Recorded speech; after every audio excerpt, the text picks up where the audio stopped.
Hey everyone, we are at the Future Blockchain Summit here at the Dubai Harbor. I'm with my co-host Lana and yours truly, Yusuf Al-Alami. And this is the best Web3 podcast on the planet. We usually say that every episode, but today we are going to prove it because we have a huge honor, and thank you for coming on the podcast today. The Chief Operating Officer and co-founder of Sandbox, one of the most OG companies in the space, dead, full stop, period, but also OG for a metaverse company, like still building the metaverse, which we'll go into in a second, joined with us today. So thank you. I'm also joined with his good friend and colleague, Bilal, who's the head of growth, and he's going to be talking about some interesting activations in the GCC going on. Yeah.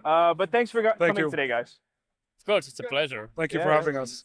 We got your coffee coming on the way. Yeah, so it's gonna be a very like chill. conversational, Nice. chill, informal, where you know. Yeah.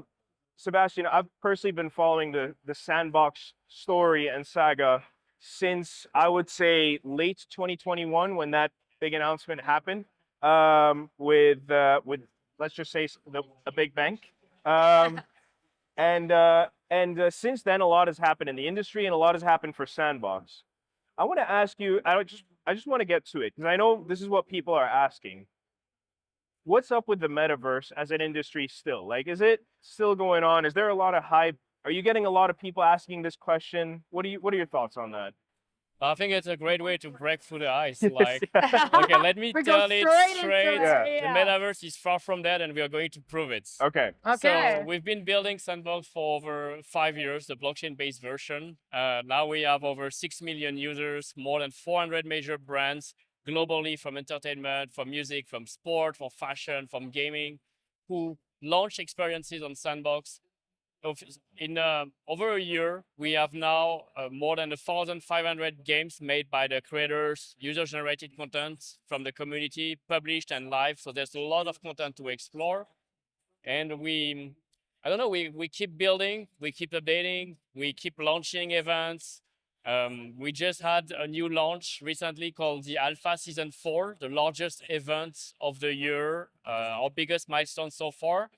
To put it in a nutshell, it's like 100 experiences, 10 weeks, over $2.5 million worth of Sand token in rewards for the players.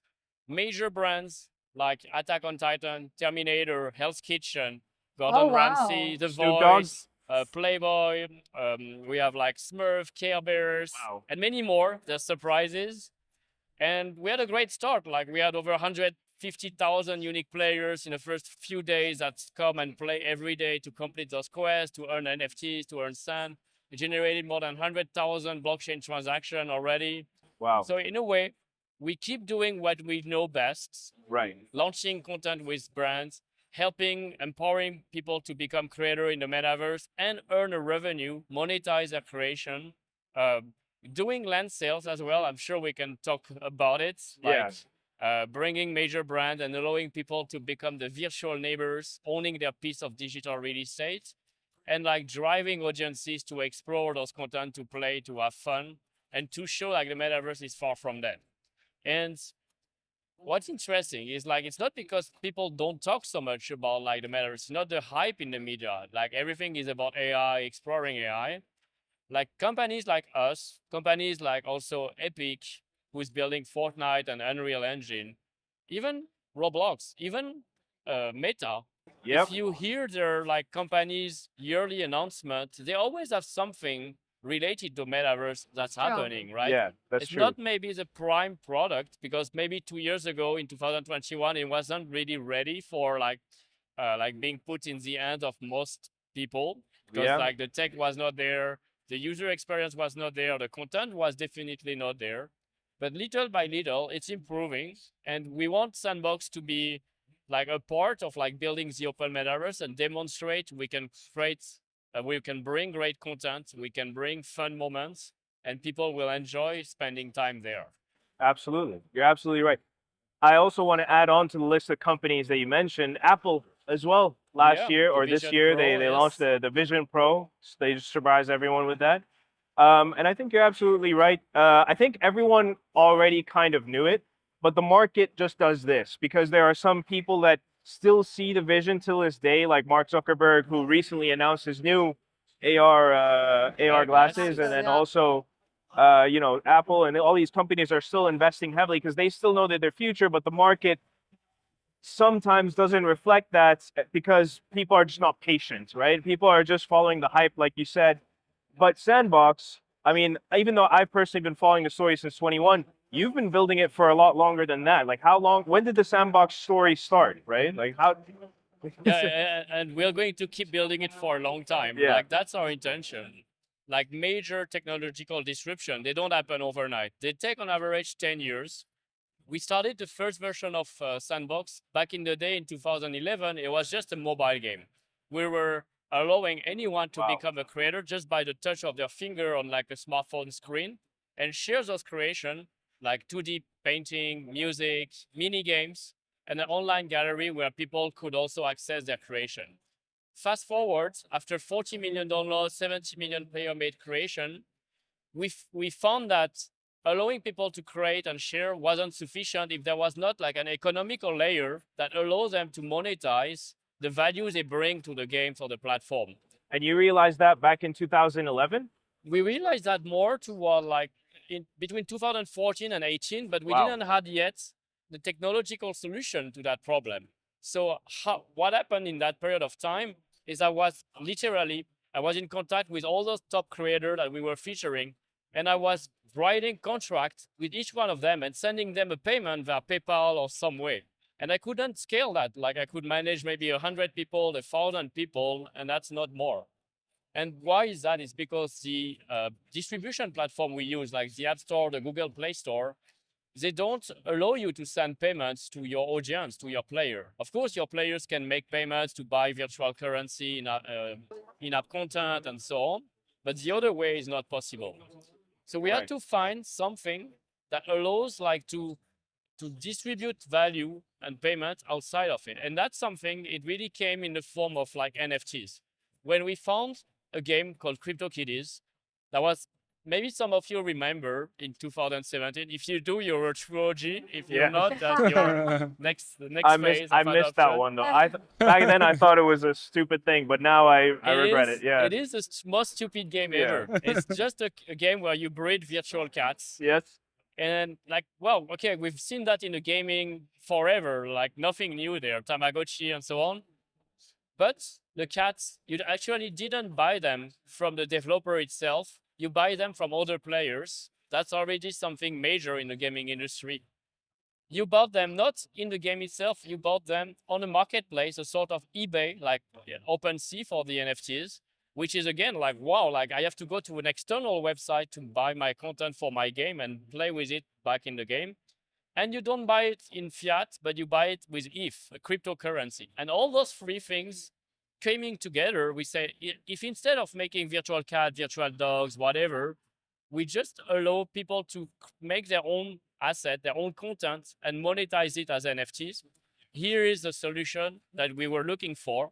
Let's implement that in Sandbox. And that's around 2018 when we decided like we have to rebuild Sandbox this time with this technology at the core so we can develop a whole layer of economy and leverage the ownership of the digital asset like your creation, your land, your avatar to enable even more decentralization at the end to create a virtual world where the creators own their piece of land, they own their creation, and they can even participate in like voting in the future of how that world should evolve, becoming fully decentralized. I mean, you're absolutely right. I mean, there's something there that's beyond the novelty factor of just being a virtual world. There is the business model, which you said, which in the gray market exists. Like people trade Counter-Strike Go skins and gaming skins, and they sell their online profiles on the gray market, but it's not facilitated by the product itself. People are just doing it themselves, right? It's actually even worse. Like you think about like any market, any economy, like the developers here, like Valve or Activision Blizzard, they were forbidding the players in the term of service to actually use an account from that's been purchased. So what happened when something is forbidden? Actually, a black market appears because player wants to do it anyway. Like we had all that economy of like people like farmer, like basically like in China, it's maybe most of the most common stories like people were playing World of Warcraft or Counter-Strike in China to farm and level up the account and then sell them in black markets to the player. In a black market, you're not protected as a player. So you're going to spend real money to buy an account that you cannot verify is legit. And when you use it in the game, what's most likely going to happen is like the developer, the platform, instead of supporting you as a player, is going to shut down the account you paid with real money to cut that black market. So it's creating a lose-lose situation for everybody and like a lot of insecurity.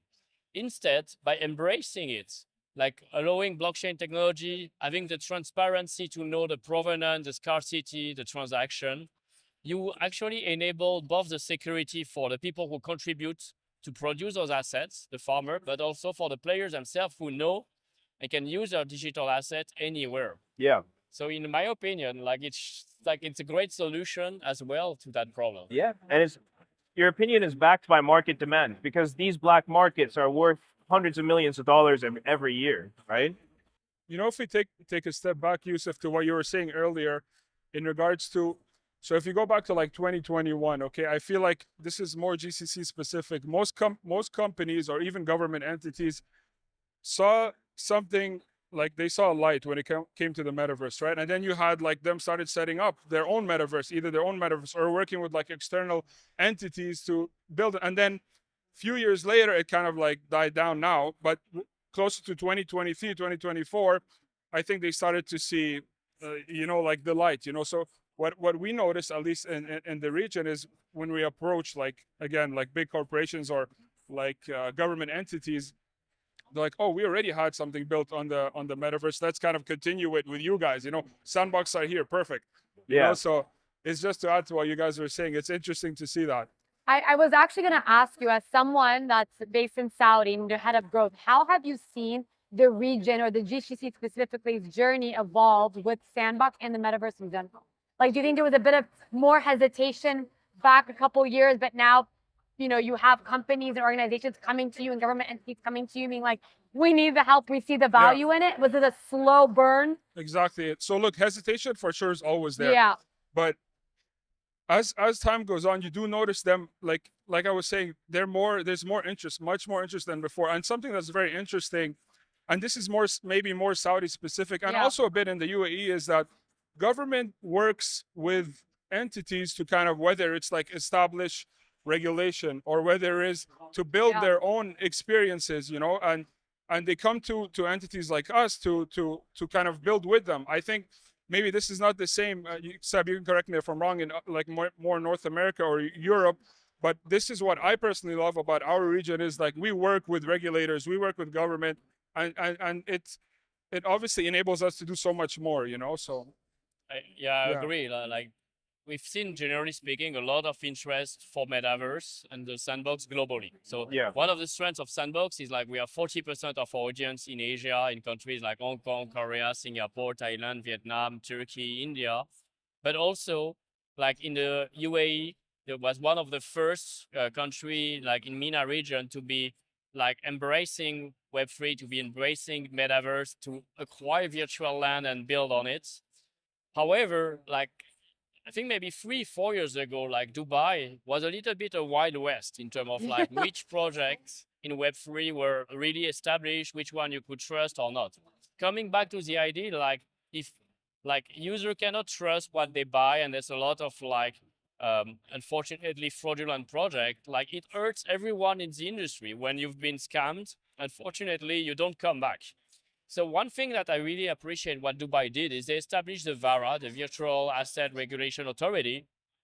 We had many conversations with them. They listened to the existing industry, gaming industry, the legit player actors, and they created a framework that's very clear for like the companies to establish themselves and to work with digital assets, which brought also a lot of trust, both from like entrepreneur to know, they know exactly what they can and cannot do, and people who want to then interact acquiring digital asset, signing contract with those companies with established services here, which I think we can see the effect when you look at events like GITEX or the Future Blockchain Summit now, like they're always present, they're still present here today, to foster a great ecosystem. And we're starting to see the same happening in Saudi Arabia. Yeah. Because in Saudi Arabia, Web3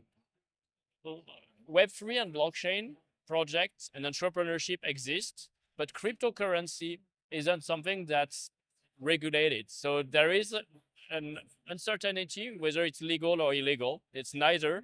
And usually it's not the best situation if you as an entrepreneur, you want to use a technology and you don't really know if it's going to turn legal or illegal. You're in the gray zone. In the gray zone.